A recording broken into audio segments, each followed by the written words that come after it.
One of the best things you could do as part of your morning routine is to spend 10 minutes or so writing a journal.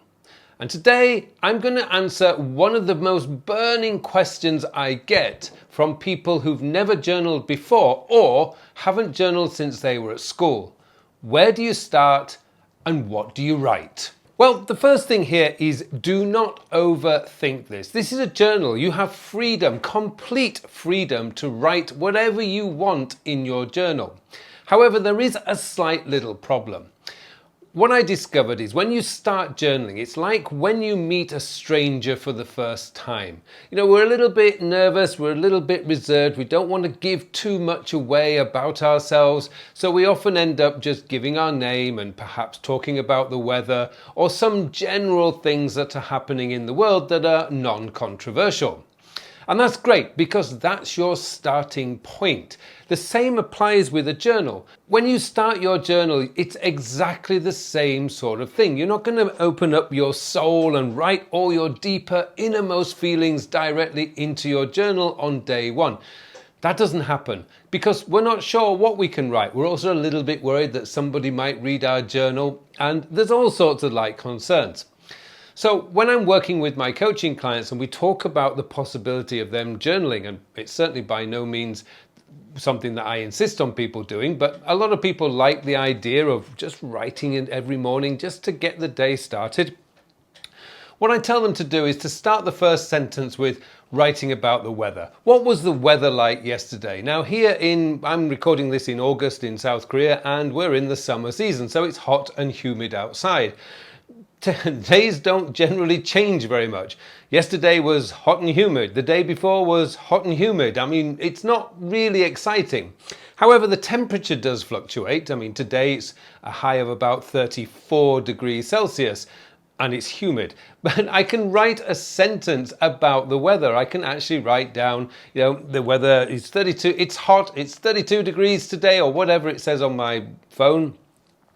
And there is a 10% chance of rain, which means it's probably not going to happen. And that's a great starting point because I've now written the first line. And then we can move on to the next thing. So what else can you write about when you're new to journaling? Well, when I first started, what I found myself doing is basically listing out all the things that I had done the day before. Remember, I'm writing this in the morning, and I'll come to the reason why in a moment. But I decided that, okay, let's just write down what I did yesterday. It's a really simple thing to do. Now, you could do this in bullet points if you wish, or you could make it into sentences. I actually prefer to write in sentences because it encourages me to write a little bit about how I feel. But remember, when you're new to this, you're going to be reserved. You're not going to want to open up too much. So that's okay. Just make a list of all the things that you did yesterday. Now, this actually has a benefit because it makes you realize that you are actually more productive than you think you are. Often we get to the end of the day and just think, oh, where did the day go? I don't remember what I did. But just spending a few minutes listing out what you did actually gets you to think, wow, I actually was quite productive yesterday. I got a lot of stuff done. Now, one thing that I also like to write about is the people that I met. So a few days ago, I met one of my former students who I haven't seen for about 6 or 7 years. And it was so nice to meet up with her and her husband and have a coffee in the afternoon. And I wrote that down and I ended up with probably a couple of sentences about that. That's just a really good way to start building my confidence and just opening up a little bit about my journal and getting it to feel a little bit less reserved, I should say. Now, I did mention a moment ago about why you should be journaling in the morning. Now, it is perfectly okay to journal late at night, but what I found is those people who try to journal late at night generally are not consistent because there's things that happen in the evening. You might go out for dinner with a colleague or a friend or with your partner, and perhaps you may drink a little bit too much of the wine. it's not usually then that you're going to sit down and start writing your journal when you get home. Probably you're just going to plant yourself on the sofa and binge watch Netflix until you fall asleep. So it's not actually a very good way, if you want to be consistent at writing journals, to do it late in the evening. Now, there are exceptions. There is a former politician in the UK, one of my political heroes of all, actually, a guy called Tony Benn. Now, Tony Benn, whenever he got home from the Houses of Parliament at the end of a day, and that could be 2-3 o'clock in the morning, he would actually dictate his journal for the day while sitting in his favourite armchair. Now, he used that to help wind down at the end of the day, plus he was always planning to be able to publish these journals later when he retired. So it is possible to do it at the end of the day, but you do need to make sure it's just part of your end of day routine. But doing it in the morning, you can build it into your morning routines. Now, this is a little bit difficult because what I usually tell people to do is plan to do your journaling in no more than 10 minutes. Just say, I'm going to write my journal for 10 minutes. Now, there are going to be days when you've just got a lot in your head and eventually you'll start just pouring that out into your journal. And that's okay. Just keep going. The way I look at it is I've got a minimum of 10 minutes to write my journal, and I can write all sorts of things. Now, I've got a new journal here, so it's not particularly full, but I can sometimes write 2 pages. Now, going on to the size of journal, this is always going to be a personal preference. Now, right now I am using Good Ink Impressions. I don't know if you can see that on the screen, but I've got a Good Ink Impressions Tomoe River paper journal, which actually put in a leather, I'm going to have to get this right, B5 leather folio that I got from Galen leather. Now, I'll put all the details in the show notes below. Now, that's because this is such an important book to me. This has almost become, because I've been journaling for so long, this has become almost like a best friend. I feel so comfortable when I've got my journal with me. Whatever's worrying me, whatever's on my mind, I can write it in my journal. But keep in mind, I've been journaling for 5 or 6 years now, and therefore I am very comfortable writing my thoughts and feelings. If you're new to journaling, you're not likely to be as comfortable writing your journal. Now, one thing I will point out, if you don't like such a big one, these are the Good Ink Impression notebooks without the binder. They're great little notebooks and they are very fountain pen friendly. As I say, the details of this are in the show notes. If you prefer, you can get yourself a hardbound Rhodiarama A5 notebook. You can see the difference in size. They're quite different in size.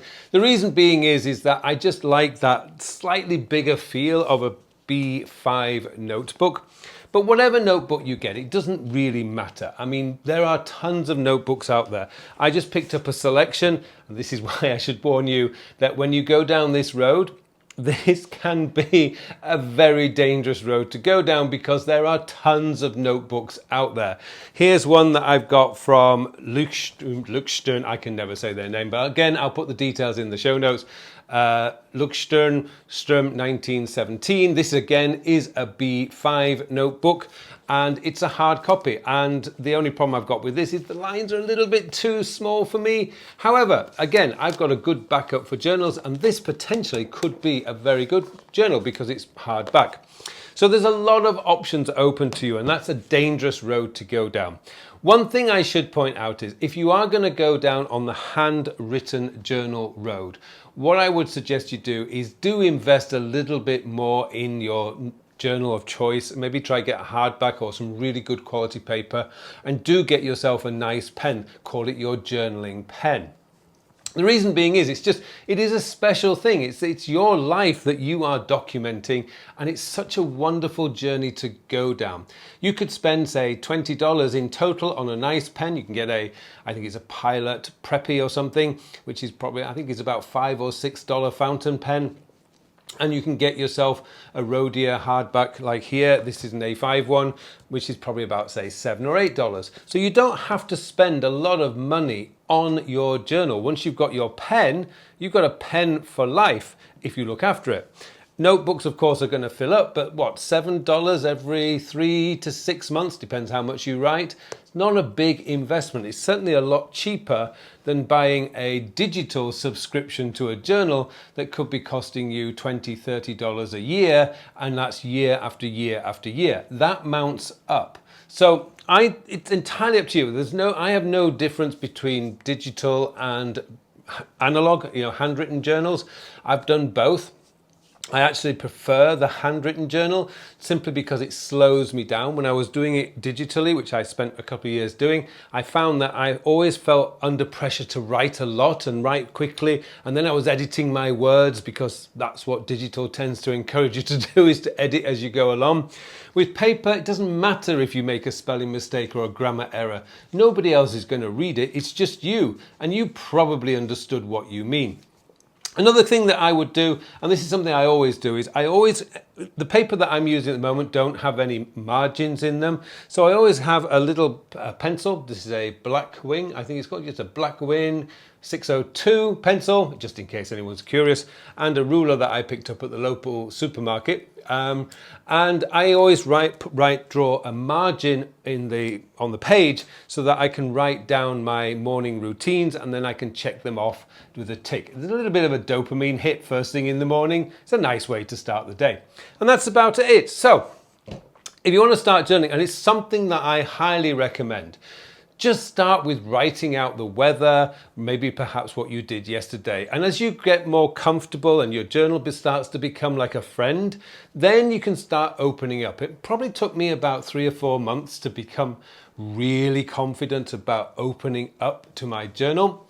The other thing that I would do is there are plenty of prompts out there. You can just Google, journaling prompts, and you'll find loads of articles and ideas that you could probably set up questions like, how do I feel? What am I grateful for? Sure, if that helps you to write, use them. They're absolutely fantastic. So there you go. Hopefully that answers the questions that I'm often got whenever I do a video on journaling, is what do I write? Well, there you go. Start off with the weather, perhaps what you did yesterday, and gradually as you open up, as you get more comfortable, you'll start finding that you start putting opinions in there. You might start commenting on the latest controversial news, and you might start saying horrible things about your colleagues. Doesn't matter. You can write whatever you want because it's your journal, it's your friend, and as long as you look after your journal, it's yours. Nobody else is going to read it. I mean, don't leave it around in your workplace, for example, if you're writing negatively about your colleagues. So there you go. If you want to learn a little bit more about how I'm journaling, the types of paper I'm using, the pens I'm using, then this video up here is the next one to watch.